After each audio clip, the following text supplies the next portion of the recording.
Today we have Adrienne Smith, who is one of the best wide receivers in the world for both women's tackle and flag football. She is a 3-time national champion with the Boston Renegades, as well as a 2-time gold medalist for the U.S. women's national tackle football team. She has published her first card game called Blitz Champs, which is a football card game that aims to help kids have fun while learning basic math skills. Adrienne received her MBA from Columbia University and has since launched her 2 businesses, Harlem Hip Hop Tours and Gridiron Queendom. She also has a love for media and film. When she graduated college, she moved to Japan and helped create a TV series about United States culture. You may have seen her more recently in several episodes of Orange is the New Black. So without further ado, help me welcome number 10, Adrienne Smith. Thank you so much, Calvin. I'm excited to be chatting with you. Me too. I'm excited to have you. First of all, I see all your cool memorabilia in the background. You want to tell us about that? Absolutely. So we'll start over here to my right with Blitz Champs. And as you mentioned, this is the card game that I invented. I'll bring it really closely to the screen here. Nice. It's a football themed card game that's fun for ages 7 and up. It's great for kids. It's great for families. And it has the added bonus of reinforcing math skills for students in grades 3 through 8. That's good. I love gamifying education. So like anytime there's math or English, when I was a kid, I would always want to play a game to help me learn instead of just read or learn. So that's really cool. Absolutely. I like to call it edutainment. So you take a little bit of education, you mix it in with some entertainment, and without kids knowing, they're actually learning and they're having fun. I like that new word. I haven't heard someone express it like that. I'm going to have to write that one down and use it. Edutainment. Love it. And I was listening to your podcast on ludology, and y'all were talking about how you got a really cool and famous artist to make the art for your cards. What did he work on? Or yes, so the artist that I worked with, his name is Jason Narvaez.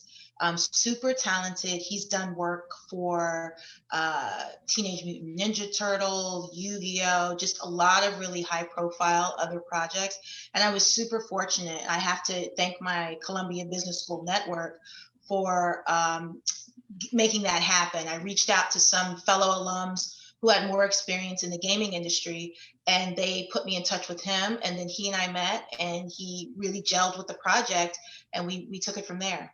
Very cool. Which actually kind of leads me into one of my questions. What have you learned? What are some tips and tricks you've learned from business school, going to Columbia University to help you make a game and do all these things? One sounds like connections, but. Right.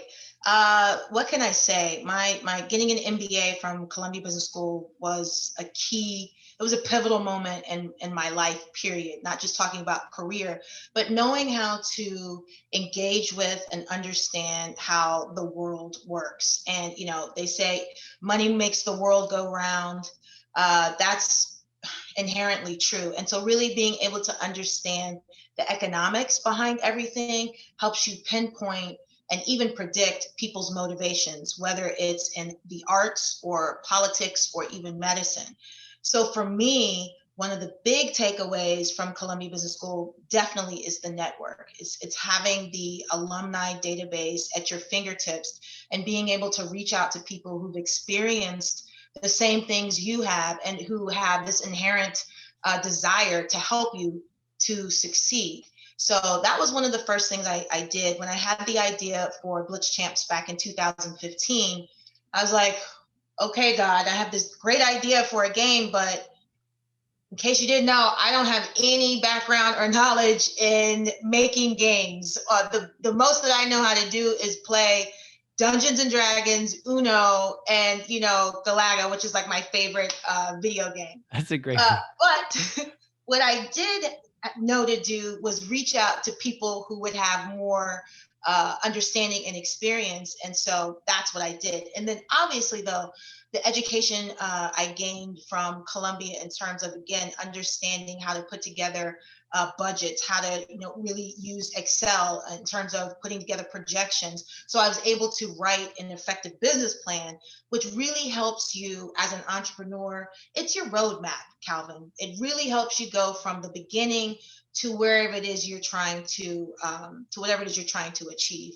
And that's important. I would say two big things from Columbia Business School: one, the network of alumni, and then two, understanding how to write a business plan. So from soup to nuts, your marketing strategies, looking out for your competition, doing your research in terms of how you're going to produce and manufacture your products and or services, etc. That's amazing. So in my experience, knowing a lot of game designers, their background is typically, mine included, we play a lot of games and now we want to make a game. So we have that part of like, we usually know how to design one or make it balanced and fair and fun, but we struggle with that business plan part. Like, well, I have this game, how do I actually get it out? I think if you want to elaborate on the business plan part, that would be super helpful. I sure will. So I think if you're starting from scratch, one of the best things to do is your friend Google. And just Google some sample business plans. And those are going to give you kind of the outlines, the basic things you need to look for in terms of, the first thing, you have an idea for your game. Well, who's your customer? Who's going to buy it? Like, that is something that when I'm speaking to anyone who is thinking about being an entrepreneur, whether it's creating a game or they want to open their own salon, who is your customer? I cannot harp on that enough. You've got to know. Would you be okay with sharing your business plan? Since Sure. I think I would love to hear who your target audience is for Blitz Champs. So for me, my sweet spot is I have two decision makers. And so it's a little bit of a distinction. You have a customer who's actually going to use your product, right? So for the most part, it's kids. But who are the decision makers? Kids can't just, you're 8.5 years old. You're not going to hop into the car, drive down to Walmart and go get a Blitz Champs deck, right? You don't have that much power in that regard. It's your parents or grandparents who have that type of power. You as a kid, you still make decisions because you're like, I want Blitz Champs as opposed to Uno. But I still have to deal with an adult who's actually going to put forth the money to make the exchange. So while my primary customers in terms of playing the game are kids, my decision makers are adults. So I have a two-pronged approach. I have to make the game fun and advertise it towards children, but I also have to speak to the adults in the room and let them know that yes, the game is fun, that adults can play and be engaged too, and that we have the added bonus of being educationally oriented. It will help your kids get better at math. Great point. I like this from a business standpoint. It's really smart. Like, yeah, this is my audience, but how do I get to them? Through parents, through teachers. All right. So exactly. Knowing your audience, what's the next part or another part of the business plan for you? Okay, so you know who we'll stick with Blitz Champs. I know who my customers are. I've got two groups. I've got the kids who are really going to be playing it the most, and then I've got some adult, whether it's a parent or grandparent, who's going to make that purchasing decision. Now, if I think I have such a wonderful idea, the next thing I need to do is look at competition. I need to see what other products are out there that are similar. It won't be exactly the same because Blitz Champs is a completely new idea. But my competition would be any other card playing game. It would be your Unos of the world, your Phase 10s of the world, and even in some respects, video games, period, right? Any other football oriented game, whether it's EA Madden, anything like that. So once I've said, okay, here are my competitors, I need to look at their price points because I can't come into the marketplace and say, well, I've invented Blitz Champs. It's the best game on the planet. I'm going to charge $50 a deck when a parent or a kid can say, well, let's just play Uno and it's whatever, $5. So you have to look at the market in terms of where your product can go from a pricing standpoint. So for me, I chose the price of $19.99. Couple of reasons why. One, it's not just a fun game, but it's also an educational tool. So you're getting 2 for 1. But then also it's very important for me that the game be made in America. I really feel as if that, we're struggling a little bit. And to the extent in this country that I can produce my products in America, made by Americans, that's important to me. So in order to do that, the costs are higher. It costs more for me to produce my games in the United States than it would if I were to produce in China. But that's a personal decision that I want to make. I'm putting, my money where my mouth is. I believe in this country. I love this country. And I want us all to succeed in this country. So I've decided that my games are being made in the United States. Having said all of that, I now have my price point.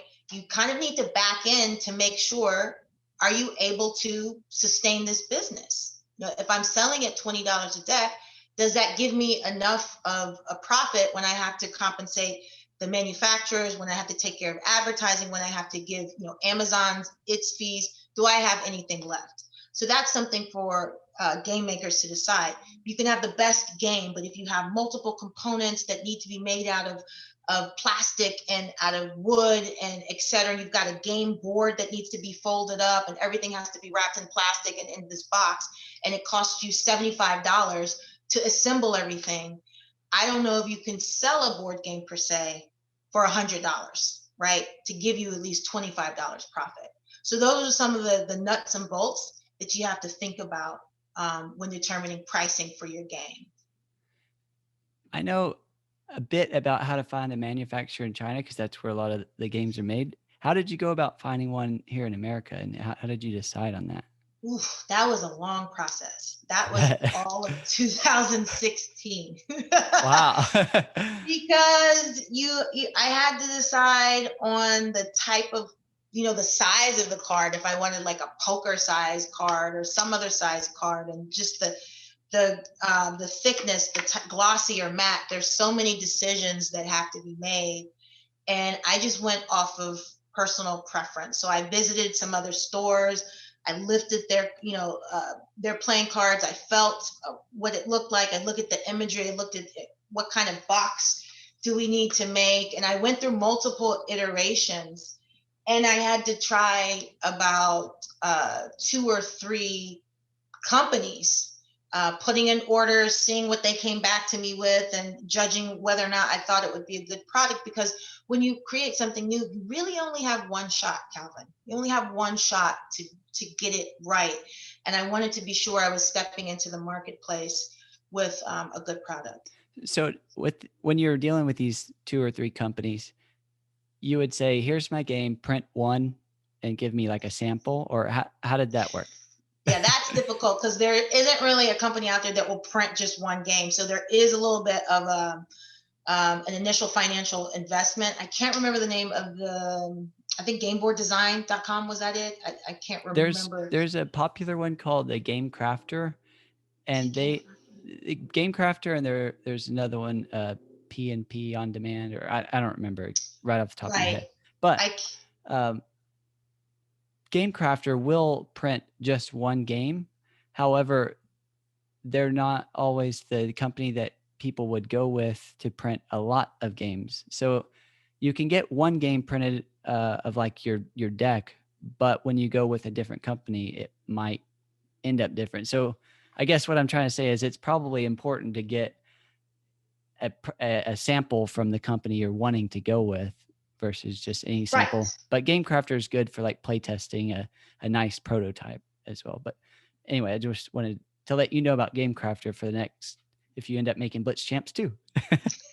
And I might have used Game Crafter. I can't remember. It was so long ago, but I know there were a couple of companies where I could just get like maybe 10 decks made. And at the beginning, they will all send you some type of sample so that you can feel what the tuck box will feel and look like, as well as some sample cards. But after that, you kind of really do have to bite the bullet if you're looking to mass produce your game and say, okay, I think one of my initial larger orders was 100 decks. Seeing what that was like, getting myself set up on Amazon and starting the marketing process to understand how everything will work, what that whole process is like, and really being prepared to fail. And that's something people just have to So accept. you went into it, like your business plan was, I'm going to get a small batch. I mean, 100 is a lot, but it's still technically like a small batch. And I'm going to learn the process versus I'm going to buy 2,000 of these for very cheap and hope, you know. And I say that because that's what a lot of first-time game designers will do. And then they end up with 10 boxes of their game. Right. So I think I like the strategy you took of let's make some, learn this process. How much is Amazon going to take for every game I sell? How much? Right. And I think that's really a good way to do it for first-time game designers out there looking to start out. Absolutely. If it's your first time, you know, baby steps. That's a mantra I've had to repeat to myself over and over again as a serial entrepreneur. I'll have this idea and I can see the full vision of it. But what I see in my mind, it might take 10 years to get there. And so my initial inkling is to let's just do it right now. But what I've had to learn is to take baby steps. So whereas, you know, I want Blitz Champs to sell 3 million plus units a year, we can get there. But the first thing to do is not try to manufacture 3 million units. The first thing to do is manufacture a smaller number of units and then go through the ropes, figure out if indeed the ideas and the places where you think your customers are going to be, if that's the number one place. I'll give you this example. For me, I thought, oh, kids and really moms, because mothers have a lot of purchasing power. What I learned after about maybe 6 months of Facebook advertising, it's about the grandmothers, Calvin.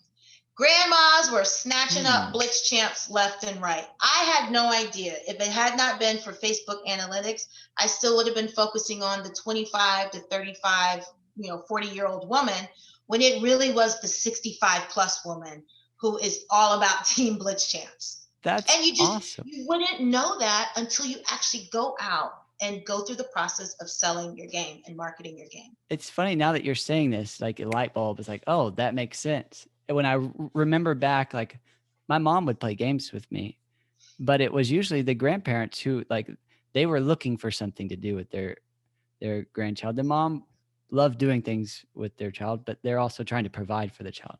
But when it's grandma time, it's like, let's play Skip-Bo, let's play Phase 10, and those competitors to Blitz Champs. That's interesting. Exactly. Good find. Exactly. I remember just looking over the data and I'm like, grandmas? So that's awesome. All the grandmas. Yeah. We love you, grandmas. Love you. So that's an interesting point. Maybe like when you're marketing your game, maybe start a little broad. And then as you get data, since it's more of an online marketing world, as you get that important data, then you can really focus in on what is working versus just focusing on, okay, it's the moms, let's focus all our money there and never even realize that, hey, it's the grandmas. Exactly. That's a good point. What are some little things that you do to get to these lofty goals, to get to being a professional football player, to get to being on the set of Orange is the New Black? What are you doing to get there every day? Right. That's great. This is a great question, Calvin, because it's true. It's almost like when people have their New Year's resolution that I'm going to learn a new language, and they're all gung-ho, and then February 3rd comes around and they've quit, because you really have to make a habit of success. It just has to become a habit. And in order to do that, you have to take that long-term goal and break it down into daily bites. What am I doing every day forever until I achieve the goal? That's it. Whether it's you're trying to lose weight, gain muscle, play professional football, become an actress, it comes down to what habits will you establish for yourself every day. So for me, in terms of football, my goal has been, continues to be, the best wide receiver, to become the best, I already feel like I am, to be the best wide receiver on the planet. To continue being the best. Correct. Because it's not easy to get there, but it's possibly even harder to stay there when everyone's hunting for you. Correct. That's very true. Great goal. So to be my best on the football field, every day I do something. Every day I'm either push-ups, pull-ups, ab workout, stair sprints, hill sprints, whatever it is physically. I'll have a tennis ball or a lacrosse ball, and I'm constantly hand-eye coordination. Just that's what I do. And I do things 6 days a week, because that seventh day, you need to just rest. You need to just rest. You need to make rest part of your habit towards achieving that goal as well. And that's like physically what I'll do. Also, in terms of how I eat, my diet, I eat clean. So just Mondays through Saturdays. So vegetables, meats, and the only carb would be like sweet potato or white rice and fruit. I drink water and tea. But when cheat day comes on Sunday, no holds barred, everything, donuts, pizza, banana pudding. Treat yourself. Reese's peanut butter cups, all my favorites. That's what we do. And that's my habit. And that allows me to maintain a certain level, that when it's time to, flip the switch, okay, now I need to really get into training mode for the season, I already have a great foundation from which to build from. That's amazing. I've seen this. This fascinates me about people in general, is with diet and working out. I find that a lot of people are either all in or all out. And it's like, all right, New Year's resolution, I'm working out every day, 7 days a week, 365. And they do that for 10 days and they're done. Yeah. Or 4 days. Yeah, I was like 10, I'd be impressed. Yeah. So for me, I've found, and there's studies like it takes 4 weeks to develop a habit or whatever the study is. But I found, like, when I'm trying to get back into being healthy, and this has happened recently, I'm going to do like 1 sprint or 5 push-ups. Like that's what's in my head for my workout. 5 push-ups. I can do that very easily. And what happens is it's like 2:00 and it's like, okay, I'm going to work out 5 push-ups. Oh, I can do 6, 7, 8, 9, 10. But it gets me into actually working out. Whereas if I were to say, all right, I'm going to do 120 push-ups today, 300 tomorrow, it's like, whoa, I get to 20 push-ups and I'm gassed. So that's it. Very, very, very small steps, like you mentioned.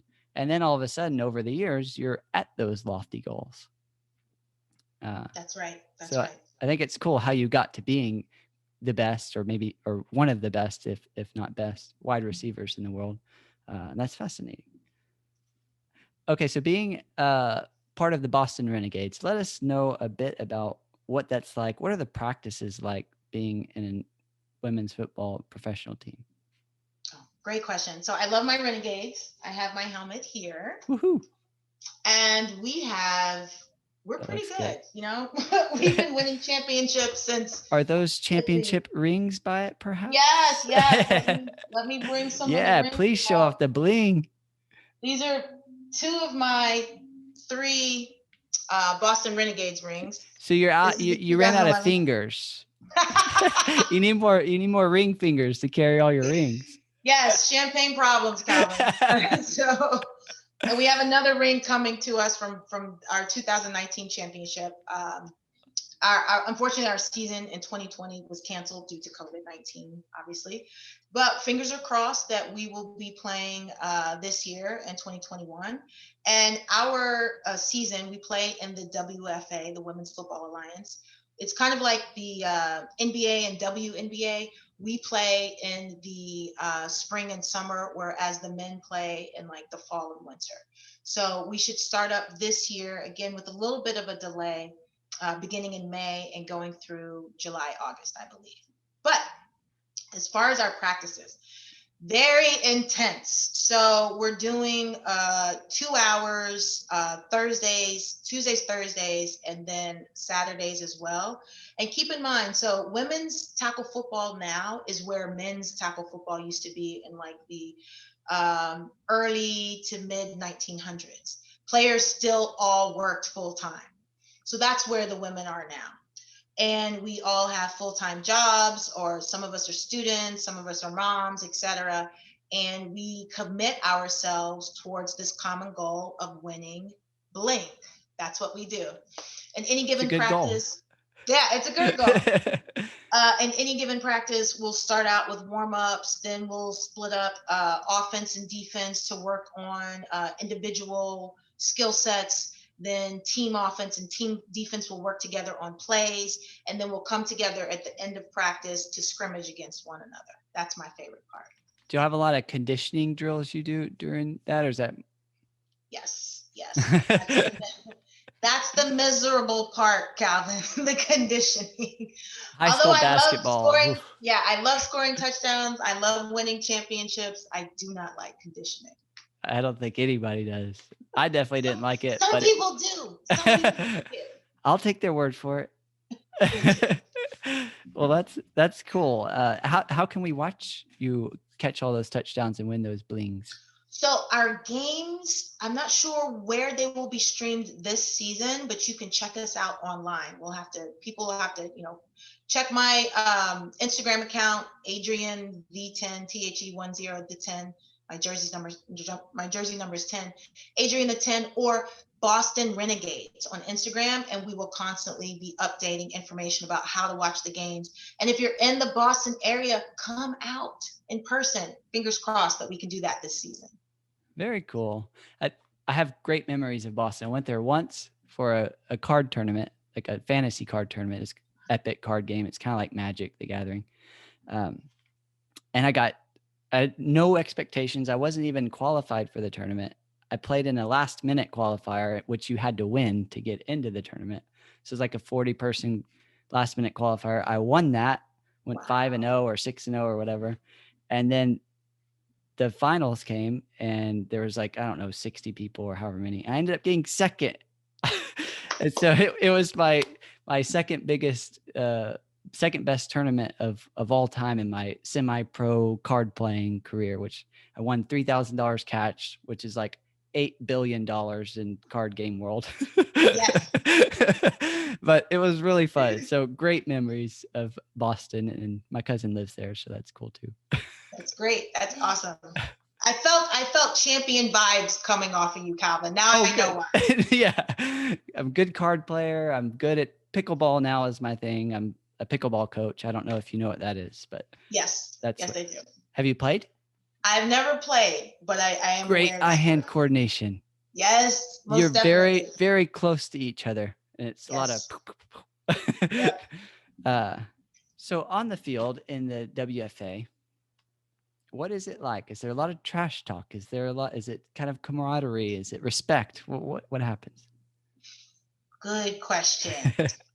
Ooh, when we're it can get intense when we're playing against our rivals, like the DC Divas. There can be trash talking. I don't partake in the trash talking, but there's definitely trash talking going on for sure. Yeah. You trash talk with your celebrations in the end zone. Yeah, it's hard to talk trash, Calvin, when the defense is behind me as I'm running towards the end zone. That's good. I love it. Yeah, no, I like my performance to speak volumes. Well, yeah. That is a very good way to talk, in my opinion. I'm kind of the same way. I mean, I never really, maybe when I was a young kid and hadn't really figured out life very well, but as an adult, I think I kind of just let my game speak for myself, if anything. Yeah. What's the WFA meta game like? Women's football. What is it like? Is it pass heavy, run heavy? What's going on? That's good. Just one thing though. When I play Blitz Champs, I do talk trash big time. Well, that's important. Yeah, you got to let the 7-year-olds know that, hey, this is my game. Definitely. I'm winning. Definitely. Well, a fun fact, Calvin, just like Shaquille O'Neal, the great basketball player, he could never shoot free throws, right? He can dunk, he can break backboards, owns the paint, but God was like, you're going to be really great at that, but you'll never be able to shoot free throws. Well, for me, I created Blitz Champs, but I don't ever win. Whoever I play. So, my trash talking is in vain. Maybe I'm frustrated and that's why I talk trash. But I kid you not, I really never win that game. Well, that's all right. Yeah. You don't have to Yeah. win. I As mean, long as you're providing the entertainment, that's a win. yes. No, there you go. That's how I need to look at it. Fantastic. There you go. Okay. But to circle back to your question, what's it like? So in the WFA, it varies, and it all depends upon the strength of the quarterback. If you've got a great quarterback like we do in Boston with Allison Cahill, then we can pass. And I love that because she's throwing to me, right? So the pass game is great, but we also have phenomenal running backs. So we're balanced, and we will cater our offense based on what the defense is giving us. If they're packing the box, and especially please be pressed up against me on the line, then I'm definitely giving Allison a real nice look, and she's gonna know, let's go deep. But if they're giving us the box, and they only have 3 down linemen in terms of the defense, then we're just gonna run the ball. We're gonna keep running. But for the most part, I would say it's balanced. If you have a great quarterback, for some teams that may not have a quarterback who's as strong with her arm, they will rely more on the run game. Very cool. I love strategy that goes into games, which is probably why I enjoy coaching so much. Yes. I never played I played 2 years of tackle football. Okay. But I did play several years, 3 or 4 years of intramural flag football, and it was probably it might have been my favorite sport to ever play, which is weird because I wanted to be the next Michael Jordan when I grew up. I didn't even make it out of high school, but I had a lot of fun in high school. Good. Intramural flag football was so fascinating to me because the strategy was so different than tackle football. If the ball hits the ground, the play's over. So there was a lot of pitchbacks and throwbacks, and we had 3 quarterbacks. And I know that you are a gold medal winner in flag football. Is that correct? In tackle football, I've won silver medals in flag football. Very cool. So the traditional flag football is 7-on-7, right? Is that at the international level? It's 5-on-5 in terms of the International Federation of American Football. But the 7-on-7 is also a dominant style. But I don't think that's going to be the Olympic format that's finally chosen. It'll probably be 5s. 5v5 sounds fun. I don't know. I just know 7-on-7. And on 7-on-7, we had a quarterback and shotgun, and then 2 quarterbacks behind them that he could throw back to and do plays off of that. And I thought that was whoa, just opening up that field with 3 quarterbacks, something you don't do in tackle football. No, not at all. And then in 5s and 7s, definitely the dual QB is a strategy that works very well. It can stun some defenses, and it allows for the offenses to be more creative in getting the ball down the field. Yeah, I'm a fan of that. Nice. Do you set up in double shotgun, or is it one quarterback and then one is to the side? Right, and one would be to the side, and she might disguise it as looking like she's a receiver and then dropping back, and then the QB tosses it to her. Or some teams, especially in 7s, they will set up with the main quarterback taking the snap and shotgun behind the center, and then the second quarterback already far out to the sideline, off the line of scrimmage to receive the pass and then be able to throw. I also noticed a very high amount of laterals that went on in intramural football. I don't know if it's the same in high level football, but I mean, we were really good. We went to a regional, all colleges, D1, and I was D3, but our school was really good at flag football, I guess. And so we beat D1 schools in flag football at the regional tournament. And I noticed there's a lot of laterals, throw, catch, lateral kind of thing. I love that. And I love that part to the game, not so much in 5s, but in 7s, because the field, you have so much space on the field. And then the laterals, when you have a team that's really good at it, it's like a turbo boost to your offense. You're we keep going. And I was just in a tournament not too long ago, and we made really good use of our lateral skills. So it was great. That's cool. So a little bit of a sidetrack, but I'm a flag football nerd, so I had to ask you about it. I was like, man, I wonder how their strategies compared to ours. So we talked a lot about Blitz Champs and your marketing strategy. What was your main goal? Was it to create an edutainment game, or was it to like make money? What were what was the main reasons for you making Blitz Champs? For me, Blitz Champs was about edutainment. I wanted to make a fun game that replicated the excitement and the strategy that we experience when playing football on the field, but you can bring it home. You can play it in the car on a long drive, or at the airport, or in your living room. So I wanted to bring the entertainment aspect of football indoors, but then also the educational component. Because for me, it's just so important, I think, to teach kids that yes, sports are fantastic and they're fun, but so is learning. And if you can present learning in a dynamic way, then we can have a world full of geniuses. I mean, how fantastic would that be if there were just no children, really no children left behind? And that if learning were considered to be cool, we could be living the life of the Jetsons, right? If every kid knew how to do calculus by second grade. Just imagine what we as a human race could create, and how this planet could operate. That excites me. And I know that having taught in the schools, and one of my other companies, Harlem Hip Hop Tours, we provide educational, entertaining, edutainment field trips to kids in grades 3 through 12. I've learned through that business that unfortunately learning gets a bad rap, and being intelligent is somehow uncool. And a lot of children fear math. They don't have confidence in it. And that stems from a lack of exposure. That's it. A lack of repetition, not having that base foundation created such that you can move on to your algebras of the world, your trigonometries, and then to your calculus.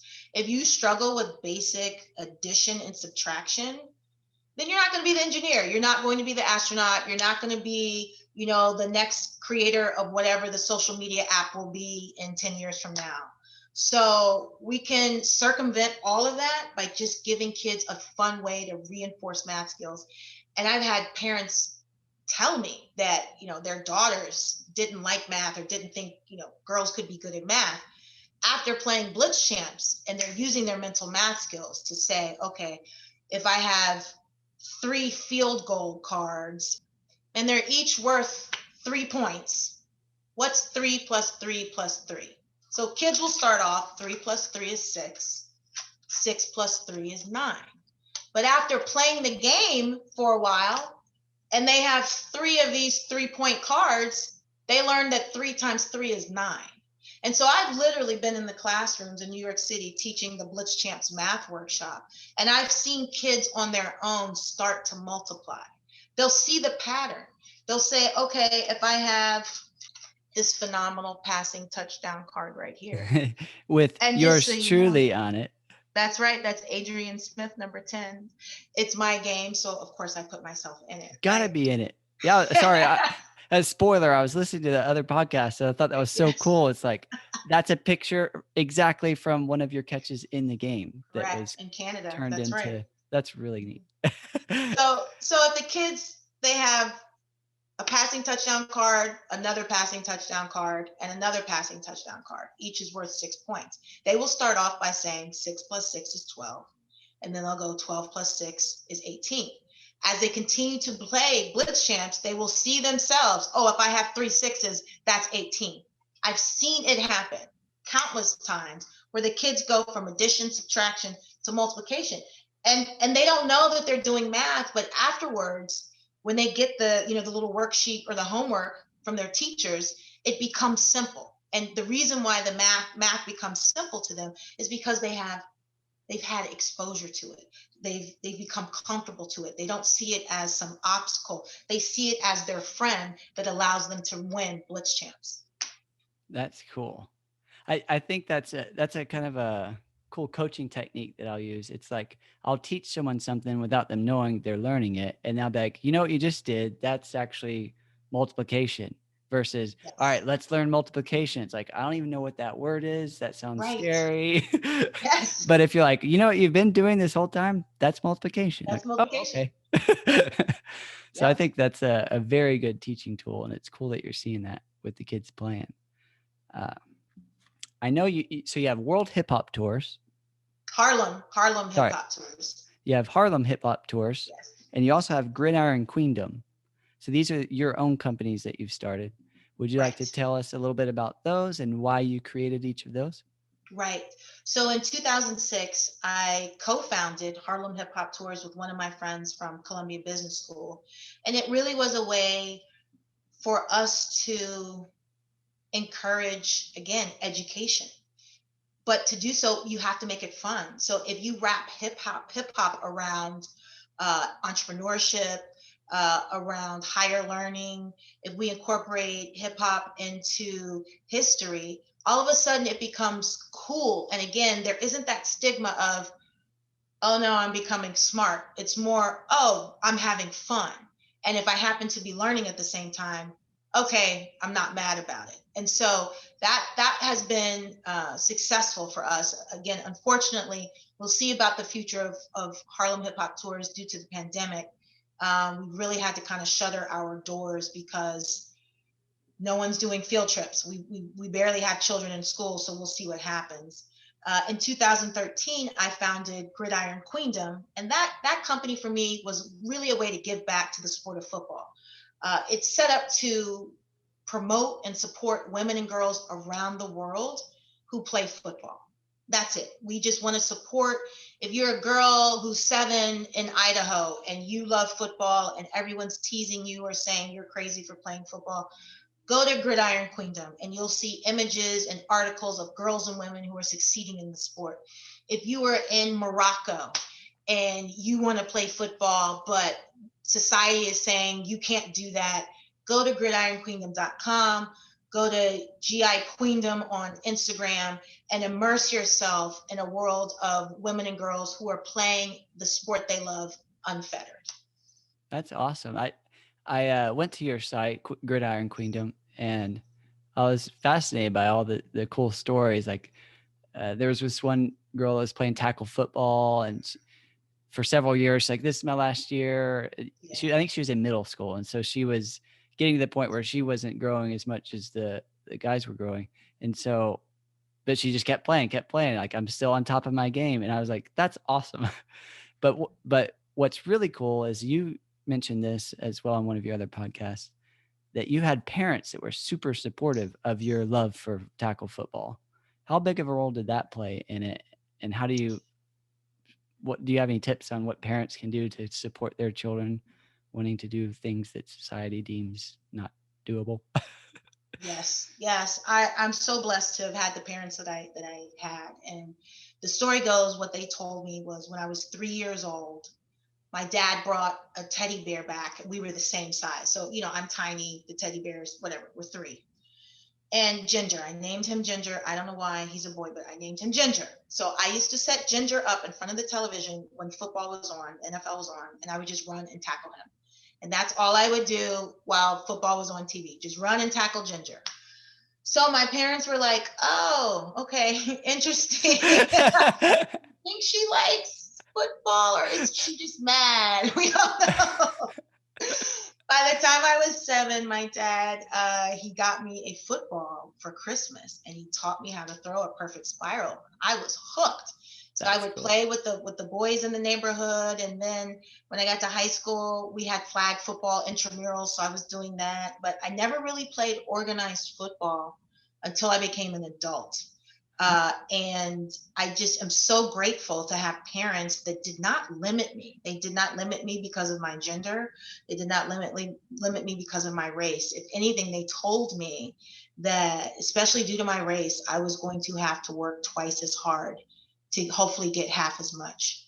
And it was that mindset, that character that was instilled in me that just, I just go for it. Just 100% go forth and prosper. If you have a dream, work hard and just achieve your dream. So for parents who have children, grandparents, aunts, uncles who have nieces, nephews, whoever in your life, and they've chosen to do something atypical, don't discourage. You don't know what role that child has in the greater scheme of planet Earth. There's no way my parents knew that my little love for football when I was this big would end up in my winning 2 gold medals, 3 national championships, 3 silver medals, creating a card game that is going to help millions of kids embrace and love math. They had no idea that that little seed of me tackling ginger was going to grow into this empire of encouraging and inspiring others to do great things. That's a cool story. I love that. It is true, but it's also true that a lot of parents, unfortunately, they see their child tackling the teddy bear and say, hey, we don't do that. And then that doesn't exist. 30 years, yeah, 20, for me, 30 years later, it's like, I wouldn't be doing these things if I wasn't encouraged to be competitive and to be caring and creative. But luckily, I was encouraged to be creative and competitive. So I think that's really cool. I'm a huge fan of support from parents and just support in general versus, no, this is what you need to do, fit in this box. So I'm glad your parents were also very encouraging. Me too. I'm glad they were too. I have a couple of questions real quick about your whole the creative side of you, which is like you graduated with an MBA in business, and that ended up with you in Japan teaching about American culture by creating was it a video series or a show or something? Well, so I graduated from Washington University in St. Louis. That was my undergrad, and I was pre-med with a major in Japanese. And from there, I started working in Japan for a couple of years. And my second year there, the job I had was great. So I was working for the Board of Education on the JET program, the Japan Exchange Teaching Program. And my job as a coordinator for international relations was to visit schools, just be an ambassador, really, a little mini ambassador of American culture, history, etc. And I loved my job. And in my second year there, I said to my boss, I was like, listen, if my job is to help spread the word and teach the town about American culture and Americans, I think I'd really be able to do that very well with a TV show. Don't you think so? And Masumi-san was like, okay. So you'll never know unless you ask. You just gotta ask. So there was a local television station in the town, and I'll skip over some steps because it gets into the Japanese government and how they switch jobs, etc. They're on some rotation. Don't worry about all that. But eventually, anyway, Masumi-san, she gets transferred to the TV station. And so she's like, okay, we're going to bring Adrienne in, and she's going to do a half-hour show on American culture.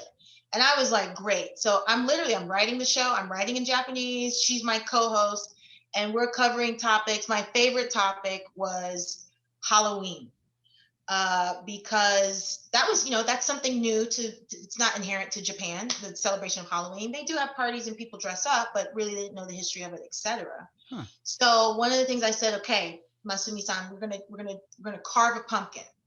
And the town I was living in is called Bato Machi. It's like an 1.5 hours, couple hours northeast of Tokyo. Okay. But it's like rural Japan.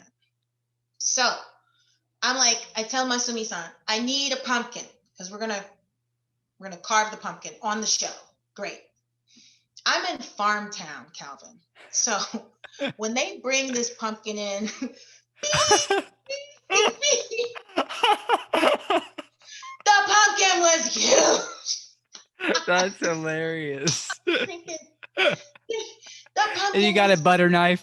It was huge. It took me like hours. I was like, we're gonna have to. Okay, so Lesson learned, be more specific when producing television shows. That is But having amazing. said all that, it was great. We did a great show about Halloween and how to carve a pumpkin, cleaning out the whole thing. It was a lot of fun. That is terrific. What were some other like interesting facts about American culture that was like, whoa, to the Japanese culture? They really are. They at the time just in awe of like basketball and like Huh. the NBA and just sports of that nature. So that was another big thing. Was that? Yeah.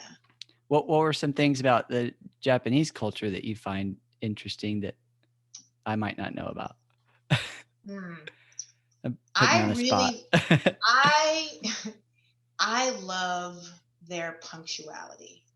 And that was one of the hardest things coming back from Japan to America was how Americans aren't accurate about things. So for instance, if the train in Japan is leaving at 5:21 p.m., the train is leaving at 5:21. I It's think not I would leaving like at that. 5:20 and 30 seconds. It's not leaving at 5:22. It's leaving at 5:21 p.m. So conduct yourself accordingly. I And I think absolutely love that. I think I would love that too. And I think a lot of people that are very tend to have lofty goals, and you kind of are really accurate on like your small daily habits. I think we tend to be very punctual, and Yes. and it bothers me too. Like when I'm doing a lesson for pickleball or tennis, it's like I kind of like being there and starting and Yes. ending about on time at least. But yeah, I think I would kind of like that. And definitely like doctor's visits. It's like, man, that'd be cool if like you went to the doctor and I was like, okay, you have a 5:30 appointment. Oh, we're meeting at 5:30. That would be Yes. amazing. Exactly. In Japan, you would meet at 5:30. I would love that. So you can let me know a little bit about what you've done in the acting world, because I know you've been a part of Orange is the New Black, and you're also working on some other shows and one or two that you're Sure. head actress in. Yeah, let me know about what you're doing Right. in that world. So my other passion is television and film. I love producing. I love writing, whether it's a screenplay, teleplay, and also acting as well. I was fortunate enough to land the role as a core background inmate on Orange is the New Black from the end of season 1 through season 5, and that was really just a phenomenal experience because at the time no one knew about Orange, and no one even really knew about Netflix and what Netflix was going to become in terms of this golden age of television, where you've got these marquee TV series that really start to have cult followings. So it was so awesome for me to be around at the time unknown actors and How did actresses. you get that role? So it's through a service called Casting Network, castingnetwork.com.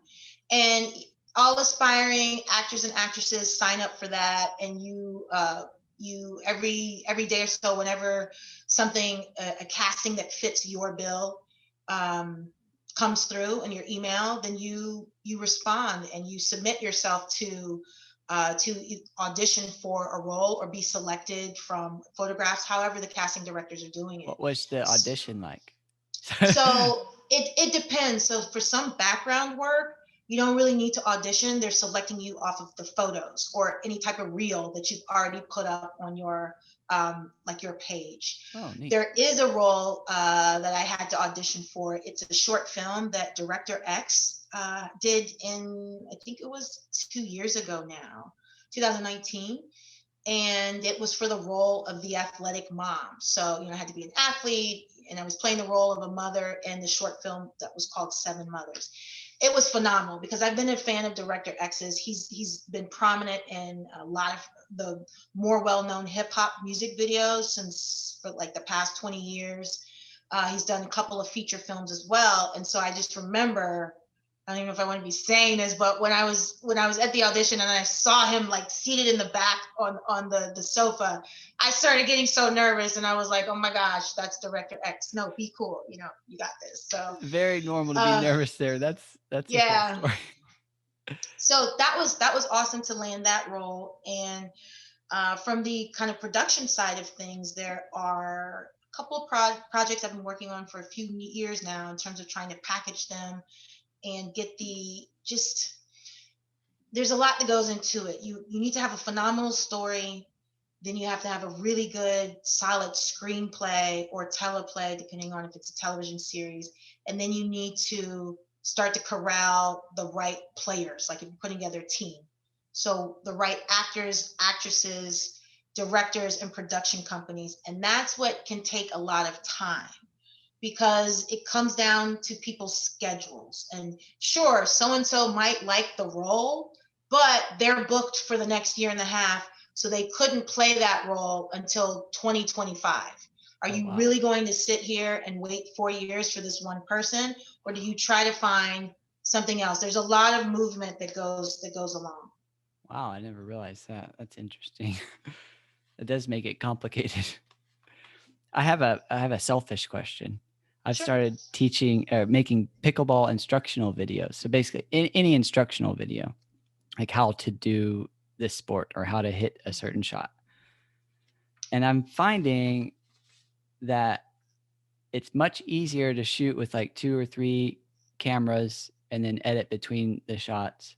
But I'm also finding that it's very important, it seems, to have a script in mind or even rehearsed before. I know you probably laugh. That's probably like a rookie mistake, but like, do you pretty much always just start with a script and then develop your B-roll and all of that off of that script? I think for what you were doing, especially in an instructional video, yes, everything needs to be scripted. You need to know.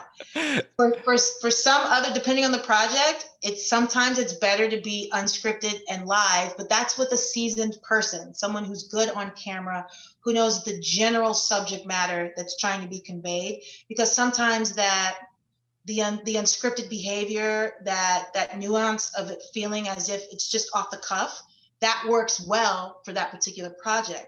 But when you're trying to teach a skill, something that's very indicative of a sport, you need to plan that out. And I would look at it from the viewpoint of a newcomer, a newbie, someone who needs to get those basic pickleball skills in place and then gradually build on top of that. Nice. Yeah, I find having this script I've always kind of designed my video with the script in mind, because I say the same things over and over when I'm teaching. So I'm just trying to get that. But even though I know what I'm going to teach, when I have it kind of laid out, it seems to help a lot. So I was just curious, do people mostly just start with a script and make the video around that script, I guess? Yeah, silly, probably noob question, but that's like, it's like, we're going to build a house and let's just build it, but no one has the blueprint. It's like, I don't know if that's the best way to go about it. So that's why my editing process has been so tedious, because It is not well thought out. Okay, confirmed. Thank you, Adrienne. What are some of your upcoming goals for your entertainment projects? Like what are on the horizons for you as an entertainer? Yes, upcoming entertainment goals I saw something about Gridiron Dreams and the Devil's Hit List, which you might be starring in. Those are there, but priorities have shifted. And when something's really good, you can't talk about it because you can't talk about it. So I see. I've got a big, I can't talk about it in the works that I'm in prayer. I'm expecting things to click through. It's been multiple years that I've been working on packaging and pushing this through. And I think we're about to score. So maybe we'll have to touch base again once clicks over, and then we can do part 2. I would love part 2. Well, thank you so much for joining me. This has been way more fun for me than maybe you, but I've loved just getting all of your intelligence and your competitiveness and preparation. It's been really fun and helpful. Thank you, Thank Adrienne. you. Thank Do you you. I've have had a good anything time. else? Oh, good. Do you have anything else you want to share about anything? If not, it's okay. No, that's great. Just if people want to follow me, again, Adrienne the 10. That's it. And then, yeah, if you have questions, some people will send me DMs, questions about businesses, things of that nature. I love to help out when I can. Awesome. Well, thank you so much. Have a good one.